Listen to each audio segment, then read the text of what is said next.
உங்களோட கோரிக்கைகள் என்ன அப்படின்னு நாங்க கேட்டோம். மக்கள் கிட்ட போய் உங்க கோரிக்கைகள் என்ன நாங்க கேட்கும் பொழுது அவங்க சொல்றாங்க எங்களுக்கு எந்த குறையுமே இல்ல அப்படின்னு.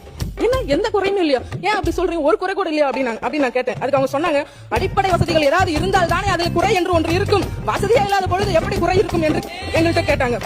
பல வருஷமா பைப் கனெக்ஷனே இல்ல, இதுல தண்ணி எப்படி வரும்னு கேக்குறாங்க. ரோடு வசதியே இல்ல, இதுல பேட்ச் ஒர்க் எப்படி வரும்னு கேக்குறாங்க. நிலமே இல்ல, எப்படி பட்டா கேக்குறதுன்னு கேக்குறாங்க.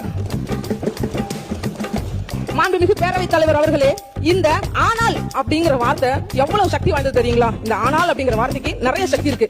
எப்படின்னு பாத்தீங்கன்னா அது எதிர்க்கட்சியினர் அவர்களுக்கு ரொம்பவே பொருந்தும். சில நல்ல விஷயங்களை செய்தாலும் கூட ஆனால் அப்படிங்கிற வார்த்தை சேர்ந்துருச்சு அப்படின்னா அது எதுவுமே அர்த்தமே இல்லாம போயிடும். உதாரணத்துக்கு ஆங்காங்கே ரோடு போட்டார்கள், ஆனால் பேட்ச் ஒர்க். வீடு கட்டி கொடுத்தார்கள், ஆனால் பேட்ச் ஒர்க். அரசியலில் பலருக்கும் வாய்ப்பு கொடுத்தார்கள், ஆனால் அவற்றையெல்லாம் அவர்களின் குடும்ப உறவுகளுக்கே வழங்கினார்கள்.